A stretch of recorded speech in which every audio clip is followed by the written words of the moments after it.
ঢাকা ভার্সিটিতে আসা বহুল আলোচিত প্রশ্ন বন্ধন ক্রম, এবং এইটা প্রতিটি ভার্সিটির জন্য ইম্পর্টেন্ট, প্রতিটি যারা ইঞ্জিনিয়ারিং অ্যাসপারেন্ট তাদের জন্য ইম্পর্টেন্ট। মেডিকেলে খুব একটা আসতে দেখা যায় না, তবে বেসিকটা জানা দরকার। ইভেন তোমাদেরকে একটু জানিয়ে রাখি, এইটা আগে 10-11 সালের দিকে কেমিস্ট্রিতে ছিল, মৌলের পর্যায়বৃত্ত ধর্ম আর রাসায়নিক পরিবর্তন, কোথাও একটা এই টপিকটা ছিল বন্ধন ক্রম নির্ণয়। ঠিক আছে, বর্তমান সিলেবাসে নাই, তার মানে এই না যে পড়া লাগবে না, এটা কিন্তু পরীক্ষায় আসবে। ঠিক আছে, সো বন্ধন ক্রম নির্ণয়টা কিভাবে হয় আমরা বেসিক দেখব, আমরা শর্টকাট দেখব। আর তুমি জানো যে আমি শর্টকাট যেটা দিব সেটা তো তোমার এমনিই মুখস্থ হয়ে যাবে, ক্লাসের পড়া ক্লাস হয়ে যাবে। আগে বেসিকটা বুঝো, হ্যাঁ, খুব বেশি আমরা বলবো না। বন্ধন ক্রম নির্ণয়, বন্ধন ক্রম বলতে কি, বন্ড অর্ডার। জিনিসটা একটু দেখার চেষ্টা করি। এই বন্ধন মানে কম্পিউটারের সাথে তোমার বন্ধন না, কিন্তু এই বন্ধন মানে যৌগের বন্ধন। ঠিক আছে বাবারা, খুব দ্রুত শেষ হয়ে যাবে। আসো, আমি জিৎ বিশ্বাস, ঢাকা মেডিকেল কলেজ। প্রশ্নটার দিকে একটু খেয়াল করো, ঢাকা ভার্সিটি 11-12-তে আসছে। কি আসছে? কি আসছে? কার্বন মনোক্সাইডের বন্ধন ক্রম কত, এটা আমরা জানার চেষ্টা করব। ইভেন ঢাকা ভার্সিটি 2008-9 সেশনে আর একটা কোশ্চেন আসছিল। কি কোশ্চেন আসছিল? নাইট্রোজেন অক্সাইড এনও, এইটার বন্ধন ক্রম কত। তাহলে বন্ধন ক্রম বা বন্ড অর্ডার এটা জানা উচিত। সামনে গুচ্ছ পরীক্ষা আছে, আসতে পারে, এই কারণে এই টপিকটা নিয়ে আসছি। ঠিক আছে, চলো আমরা আগে একটু বেসিক থেকে যাওয়ার চেষ্টা করি। চলো, এটার জন্য আমাদের যেটা জানতে হবে আণবিক অরবিটাল থিওরি। এই আণবিক অরবিটাল থিওরি কি বলে? এটা বলতেছে যে কয়টি অরবিটাল অণু গঠনে অংশগ্রহণ করবে, ঠিক সেই কয়টি অরবিটালই অণুতে থাকবে। অর্থাৎ যদি 2টা অরবিটাল অণু গঠনে অংশগ্রহণ করে, দ্যাট মিনস পরমাণুর সংখ্যা থাকবে 2টা। ঠিক আছে, যেমন কার্বন মনোক্সাইড, এটা যদি খেয়াল করো, কার্বনের একটা অরবিটাল আর অক্সিজেনের একটা অরবিটাল, টোটাল 2টা অরবিটাল কিন্তু পরমাণু গঠনে অংশগ্রহণ করতেছে। দ্যাট মিনস কার্বন আর অক্সিজেন 2টা পরমাণু আছে ওই যৌগে। বোঝা গেছে? এবং এই বন্ধন অংশগ্রহণকারী ইলেকট্রনগুলার অর্ধেক যাবে বন্ডিং অরবিটালে, আর বাকি অর্ধেক যাবে অ্যান্টি বন্ডিং অরবিটালে। ঠিক আছে বাবারা, তার মানে যে কয়টা অরবিটাল অনুগঠনে অংশগ্রহণ করবে সেই কয়টাই পরমাণু থাকবে ওই যৌগে। এই যে বন্ধন গঠনের যে অরবিটাল গুলা আছে, ইলেকট্রনটা অর্ধেক যাবে বন্ডিং অরবিটালে, অর্ধেক অ্যান্টি বন্ডিং অরবিটালে। বন্ডিং অরবিটাল কি জিনিস এতটুকু না জানলেও চলবে। বন্ডিং অরবিটাল বলতে বোঝায় যারা বন্ধন গঠন করতেছে, আর অ্যান্টি বন্ডিং মানে যারা বন্ধন গঠন করে। এতটুকু জানো, আর বেশি জানার দরকার নেই, জাস্ট জেনে রাখো বন্ডিং অরবিটালের শক্তিটা কম আর অ্যান্টি বন্ডিং অরবিটালের শক্তিটা বেশি। দ্যাট মিনস আউটবাউ নীতি কি বলে, N+L নীতি। যাদের শক্তি কম সেইখানে ইলেকট্রন আগে প্রবেশ করবে কিনা বলো, এটাই আণবিক অরবিটাল থিওরি। ঠিক আছে, বা মলিকুলার অরবিটাল থিওরাম। কি বলতেছে, যোজ্যতা স্তরের ইলেকট্রন তাহলে কোথায় আগে যাবে বাবারা বলো তো? অবশ্যই বন্ডিং অরবিটালে। কারণ কি, বন্ডিং অরবিটালে শক্তিটা কম। এতটুকু মাথায় রাখছো। Bonding orbital, anti bonding orbital যতটুকু জানানোর দরকার ততটুকু জানাইতেছি। বন্ডিং অরবিটালের শক্তি কম, অ্যান্টি বন্ডিং অরবিটালের শক্তিটা বেশি। এই কারণে যোজ্যতা স্তরের ইলেকট্রনটা আগে বন্ডিং অরবিটালে যাবে। ক্লিয়ার? চলো, সূত্রটা কি আমরা ফর্মুলাটা জানার চেষ্টা করব। ফর্মুলাতে দেখো লেখা আছে bonding orbital minus anti bonding orbital divide by 2। এইভাবে আমরা বন্ধন ক্রমটা বের করি, এটা বেসিক থিওরি। ওকে, বেসিকটা বুঝো আগে। তাহলে বন্ধনে গঠনে অংশগ্রহণকারী ইলেকট্রন আর অ্যান্টি বন্ডিং অরবিটালে থাকা যে ইলেকট্রন সংখ্যা, এটা বিয়োগ করব, বিয়োগ করে 2 দিয়ে ভাগ করব। বিও মানে বন্ডিং অরবিটালের ইলেকট্রন সংখ্যা, এ বিও মানে অ্যান্টি বন্ডিং অরবিটালের ইলেকট্রন সংখ্যা। ক্লিয়ার? আমরা সূত্রটা জানলাম, এখন আসো স্টেপ আমরা কিভাবে কাজ করব। ফার্স্ট অফ অল তোমার যে কাজ, যৌগে উপস্থিত মৌলগুলোর ইলেকট্রন বিন্যাস করবা। যৌগে উপস্থিত ইলেকট্রনগুলোর বিন্যাস করতে হবে। এরপরে মোট যোজ্যতা স্তরের ইলেকট্রনটা যোগ করব। যোগ, মনে করো কার্বন আর অক্সিজেন 2টা আছে, কার্বনের যোজ্যতা স্তরে একটা ইলেকট্রন আছে, অক্সিজেনের যোজ্যতা স্তরে আর একটা ইলেকট্রন আছে, এই 2টা ইলেকট্রন যোগ করতে হবে। ফার্স্ট অফ অল ইলেকট্রন বিন্যাস না করলে তো যোজ্যতা স্তরের ইলেকট্রন দেখতে পারবা না। বোঝা গেছে? এরপরে কি করব, হুন্ডের নীতি অ্যাপ্লাই করব। হুন্ডের নীতি অনুসারে বন্ডিং অরবিটাল এবং অ্যান্টি বন্ডিং অরবিটালে ইলেকট্রনগুলোকে সাজাইতে হবে। বন্ডিং অরবিটাল এবং অ্যান্টি বন্ডিং ইলেকট্রনে মানে অরবিটালে ইলেকট্রনগুলোকে সাজাইতে হবে। বোঝা গেছে বাবারা? এরপরে আমরা অ্যাপ্লাই অফ ফর্মুলা কি কি, বন্ডিং অরবিটালে ইলেকট্রন মাইনাস অ্যান্টি বন্ডিং অরবিটালে ইলেকট্রন ডিভাইড বাই 2। কথা বোঝা গেছে? চলো দেখি, এই যে কার্বন মনোক্সাইডের ক্ষেত্রে দেখো কার্বনের ইলেকট্রন বিন্যাস করে ফেলছি, 1s2 2s2 2px1 2py1। বোঝা গেছে? কার্বনে 6টা ইলেকট্রন, অক্সিজেনে কয়টা electron? 8টা electron. 1s2 2s2 2px এ দেখো হুন্ডের নীতি অনুসারে 2টা গেছে, 2py একটা গেছে, 2pz এ একটা গেছে। বোঝা গেছে? হুন্ডের নীতি অ্যাপ্লাই করছো, যে ওই যে একটা আপ স্পিনে চলে যাবে তারপরে ডাউন স্পিনে চলে আসবে। বুঝো নাই? ওকে, তাহলে এইখানে তুমি চিন্তা করো তো আমাদের বন্ডিং অরবিটাল কোনটা, তুমি কি বুঝতে পারতেছো? এইখানে এই পি অরবিটালটা বন্ধন গঠনে অংশগ্রহণ করতেছে, রাইট? পি অরবিটালই তো বংশগ্রহণ মানে বন্ধন গঠনে অংশগ্রহণ করে নাকি? দেখেই বোঝা যাইতেছে, কারণ এস এগুলা তো আর বন্ধনে অংশগ্রহণ করবে না কার্বন মনোক্সাইডের ক্ষেত্রে, ঠিক কিনা? ওকে, তাহলে যোজ্যতা স্তরের মোট ইলেকট্রন কয়টা? এইখানে কয়টা পাইছো? 2টা। এইখানে কয়টা পাইছো? 2 3 4, 4টা। তাহলে 2 + 4 অর্থাৎ 6টা ইলেকট্রন। কোন অরবিটালে? পি অরবিটালে। ক্লিয়ার? যোজ্যতা স্তরের মোট ইলেকট্রন কয়টা? 6টা। কোন অরবিটালে পাইছো বাবারা? পি অরবিটালে। এটা কি বোঝা গেছে? তাহলে bonding orbital, anti bonding orbital কোনটা হবে? পি অরবিটালই হবে। তাহলে দেখো এই যে বন্ডিং অরবিটাল সাজাই ফেলছি 2px 2py 2pz, কারণ পি অরবিটাল বন্ধনে অংশগ্রহণ করছে। অ্যান্টি বন্ডিং অরবিটালে দেখো 2px 2py 2pz। ওকে, যেটা বন্ধন গঠনে আছে সেটাই বন্ডিং অরবিটাল, আবার অ্যান্টি বন্ডিং অরবিটাল দুই জায়গাতে লিখলাম। এখন তুমি চিন্তা করো পি অরবিটালে কয়টা ইলেকট্রন থাকতে পারে? 6টা, ঠিক আছে না? তাহলে এখানে কয়টা ইলেকট্রন আছে? 6টা। তাহলে 6টা ইলেকট্রন ফিল আপ করতে হবে। আউটবাউন্ড নীতি, যে অরবিটালের শক্তি কম সেইখানে ইলেকট্রনগুলো আগে প্রবেশ করবে। হুন্ডের নীতি অনুসারে দেখো তো বন্ডিং অরবিটালের শক্তি কম না? হ্যাঁ, তাহলে এইখানে আগে 1টা 2টা 3টা, 6টা করতে হবে। 4টা 5টা 6টা, 6টা ইলেকট্রন ঢুকে গেছে, গেছে। দেখো তো 6টা ইলেকট্রন ফিল আপ হয়ে গেছে, হয়েছে। আর কোন ইলেকট্রন কি আছে? নাই। তাহলে অ্যান্টি বন্ডিং অরবিটালে কি ইলেকট্রন যাবে? যাবে না। অ্যান্টি বন্ডিং অরবিটালে কোনো ইলেকট্রন যাবে না, 0 0 0। বুঝতে পারছো? তাহলে আমরা কি পাইলাম? আমরা যেটা পেলাম এইখানে বন্ডিং অরবিটালে ইলেকট্রন থাকতেছে 6টা, অ্যান্টি বন্ডিং অরবিটালে ইলেকট্রন থাকতেছে 0টা। এতটুকু বুঝছো?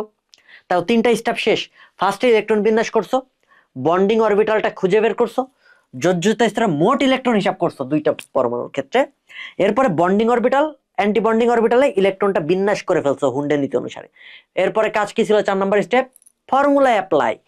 তো ফর্মুলা অ্যাপ্লাইতে দেখো bonding orbital minus anti bonding orbital divide by 2, এটাই তো ফর্মুলা ছিল বন্ড অর্ডারের।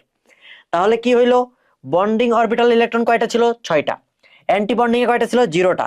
দ্যাট মিনস এইখানে যেটা হবে 6 - 0 ডিভাইড বাই 2 কত হয়? 3। এইটাই হচ্ছে আমাদের answer, that is our answer. তাহলে কার্বন মনোক্সাইডের বন্ড অর্ডার কত? 3। দেখো তো আমাদের এই প্রশ্নটাই ছিল কিনা, আমরা একটু দেখার চেষ্টা করি। এই যে কার্বন মনোক্সাইডের বন্ধন ক্রম কত? উত্তর কি হবে? 3 হবে। কথা কি বোঝা গেছে? এখন চলো আমরা আরেকটা দেখার চেষ্টা করি। তাহলে আরেকবার স্টেপটা আরেকবার বুঝাই দিই। যৌগে উপস্থিত মোট মানে মৌলগুলার ইলেকট্রন বিন্যাস করব, মোট যোজ্যতা স্তরের ইলেকট্রন যোগ করব, হুন্ডের নীতিই ব্যবহার করব, মানে বন্ডিং অরবিটাল আর অ্যান্টি বন্ডিং অরবিটালে আগে বন্ডিং অরবিটালে টোটাল এই ইলেকট্রনটা সাজাই ফেলবো, তারপরে অ্যান্টি বন্ডিং অরবিটালে দিয়ে দিব। ওকে, আর ফর্মুলা অ্যাপ্লাই করব। ক্লিয়ার? তো চলো আমরা কার্বন মনোক্সাইডটা দেখছি নাকি? কার্বন মনোক্সাইডটা দেখে ফেলছি। এরপরে চলো আমরা নাইট্রোজেন অক্সাইডটা দেখি, এনও, যেটা ঢাকা ভার্সিটিতে 2008-9 আসছিল। ঠিক আছে, দেখো তো নাইট্রোজেন, এখানে নাইট্রোজেন আছে আর অক্সিজেন আছে NO। তাহলে আগে ইলেকট্রন বিন্যাস করতে হবে। নাইট্রোজেনে 7টা ইলেকট্রন আছে, 1s2 2s2 2px1 2py1 2pz1। হুন্ডের নীতি অনুসারে ইলেকট্রন বিন্যাস হয়েছে কিনা বলো? হয়েছে। অক্সিজেনে 8 দেখো, 1s2 2s2 2px এ দেখো 2টা গেছে, 2p1 এ একটা 2pz এ একটা। বোঝা গেছে? তাহলে তুমি একটু চিন্তা করে বলো তো এইটারও পি অরবিটাল, এইটারও পি অরবিটাল, দ্যাট মিনস আমাদের বন্ধনে অংশগ্রহণ করতেছে কোনটা? পি অরবিটাল, তাই না? যদি পি অরবিটাল অংশগ্রহণ করে বাবারা, দেখো bonding orbital anti bonding orbital P P P সাজাই ফেলছি, পি দিয়ে সাজাইছি। কোনটা? 2px 2py 2pz। বোঝা গেছে? এখন আসো যোজ্যতা স্তরে মোট ইলেকট্রন হিসাব করতে হবে। যোজ্যতা স্তরে মোট ইলেকট্রন কত? এটাতে কয়টা আছে দেখি তো, 1 2 3, এটাতে 3, আর এটাতে 1 2 3 4, 4, টোটাল আছে 7টা ইলেকট্রন। 7টা ইলেকট্রন আছে, এতটুকু কি বুঝছো? এইবার চিন্তা করে দেখো bonding orbital, anti bonding orbital, আমরা আগেই বলছি এটা পি অরবিটাল, দেখেই বোঝা যায় যে বন্ধনে অংশগ্রহণ করছে কোনটা বাবারা, পি অরবিটাল অংশগ্রহণ করছে। তাহলে একটু চিন্তা করো, পি অরবিটালে মোট কয়টা ইলেকট্রন থাকতে পারে?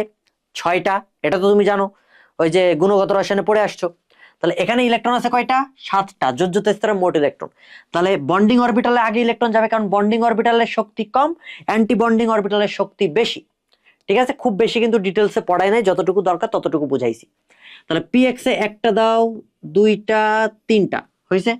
আছে কয়টা? 7টা, তাহলে 6টা ফিল আপ করতে হবে। তাহলে এখানে ডাউন স্পিন -1/2 স্পিন দিয়ে আবার চলে যাবে, 1টা, 2টা, 3টা, 6টা হইল, হয়েছে 6টা ইলেকট্রন বন্ডিং অরবিটালে হয়ে গেছে। আছে কয়টা? 7টা। তাহলে তো 7টা বানাইতে হবে, তাহলে বাকি যে একটা সেটা কোথায় যাবে? ওই যে বললাম বন্ডিং অরবিটালের শক্তি কম, অ্যান্টি বন্ডিং অরবিটালের শক্তি বেশি। দ্যাট মিনস বন্ডিং অরবিটালে সবার আগে ইলেকট্রনগুলো ফিল আপ হবে, দেন অ্যান্টি বন্ডিং অরবিটালে যাবে। তাহলে এইখানে একটা চলে গেল, দেখো 7টা ফিল আপ হয়ে গেছে, অ্যান্টি বন্ডিং অরবিটালে একটা চলে গেছে, বুঝছো? তাহলে এইখানে এই যে 7টা ইলেকট্রন ফিল আপ করে ফেলছো কিনা? ফেলছো। তাহলে বন্ডিং অরবিটালে ইলেকট্রন কয়টা? 6টা। অ্যান্টি বন্ডিং অরবিটালে ইলেকট্রন কয়টা? একটা। কথা ক্লিয়ার? গুড। কথা যদি ক্লিয়ার হয় তাহলে আমরা এখন কি করব? ফর্মুলা অ্যাপ্লাই করব। Bonding orbital minus anti bonding orbital electron divide by 2। তাহলে বন্ডিং অরবিটালে ইলেকট্রন কয়টা ছিল? 6টা। অ্যান্টি বন্ডিং অরবিটালে ইলেকট্রন কয়টা ছিল? আরেকবার দেখে আসো, একটা, দেখছো? ওকে, -1 ডিভাইড বাই কত? 2। কত হয়? 5 ডিভাইড বাই 2, অর্থাৎ 2.5, আড়াই। এটাই হচ্ছে আমাদের answer, that is our answer. Nitrogen oxide বা NO এর বন্ধন ক্রম কত? 2.5। বোঝা গেছে কিভাবে বের করছি? এটা হচ্ছে বেসিক। এবার আসো বস মেথড, জিত বাবার লুল, শর্টকাট। এই শর্টকাটটা আমরা এখন শিখব। আচ্ছা, তার আগে বন্ড অর্ডারের গুরুত্বটা দেখি, এটা পরীক্ষায় আসে, এটা পরীক্ষায় আসে। একটু স্টার মার্ক দিয়ে রাখো, একটু স্টার মার্ক দিয়ে রাখো, বা তোমরা এখানে আমরা জিত বাবার লুল বলে দিই, জিত বস। এটার একটা স্ক্রিনশট দিয়ে রাখো, কারণ আমি এই স্লাইডটা পিডিএফ তোমাদের দিব না। ওকে, কারণ পিডিএফ দিলে কি হয়, তোমরা আসলে ক্লাসটা করো না, ফলে কিছু বুঝতেও পারো না, যে স্লাইড উল্টায় চলে যাও, বাট কিছুই বুঝবা না। এই কারণে ক্লাসটা করতে হবে। স্ক্রিনশট তুলে রাখো, রাখছো? দেখো, একটা জিনিস মাথায় রাখবা, বন্ড অর্ডার, কি বললাম? বন্ড অর্ডার যত বেশি হবে, বন্ড অর্ডার যত বেশি হবে, শক্তি বাড়বে, দৈর্ঘ্য কমবে, স্থায়িত্ব বাড়বে। আবার বন্ড অর্ডার যত বেশি হবে, শক্তি বাড়বে, দৈর্ঘ্য কমবে, স্থায়িত্ব বাড়বে। আসো দেখি, বন্ধন শক্তি নির্ধারণ করা যায়। দ্যাট মিনস বন্ড অর্ডার বা বন্ধন ক্রম যার যত বেশি, বন্ধন শক্তি তার তত বেশি।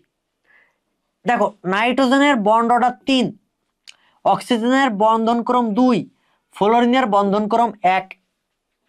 তাহলে আমরা বলতে পারি নাইট্রোজেনের বন্ধন শক্তি, এই যে নাইট্রোজেন নাইট্রোজেন ট্রিপল বন্ড আছে, এই বন্ধন শক্তিটা নাইট্রোজেনের বেশি, অক্সিজেনের মাঝারি, আর ফ্লোরিনের সবচাইতে কম, কারণ ফ্লোরিন ফ্লোরিন যে বন্ধন সেটা কম। বোঝা গেছে?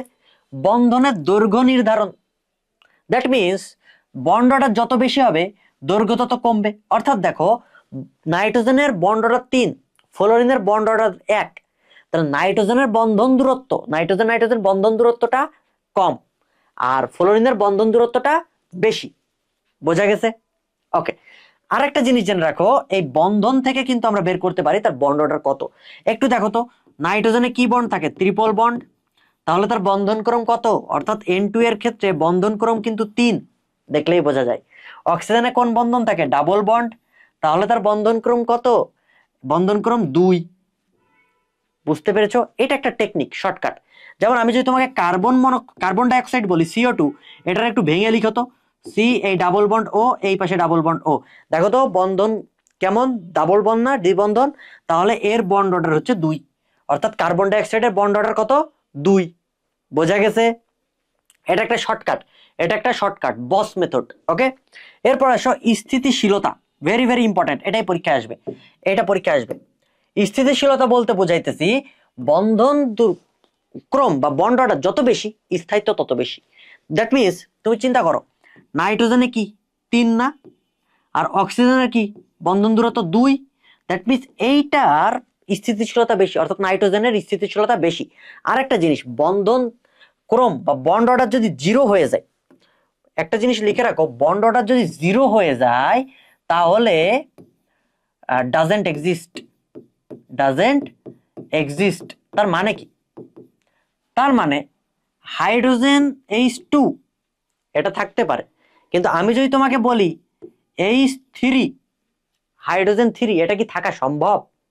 সম্ভব না। তার মানে এই ধরনের যৌগ কখনো পৃথিবীতে এক্সিস্ট করে না, অর্থাৎ H3 এর বন্ধন ক্রম হবে 0। H3 এর বন্ধন ক্রম হবে কি 0। বোঝা গেছে? চৌম্বক ধর্ম ব্যাখ্যা করা যায়, এই বন্ডটা দেখে বোঝা যায় চৌম্বক ক্ষেত্র যৌগটা প্যারাম্যাগনেটিক নাকি ডায়াম্যাগনেটিক, এইটা বোঝা যায়।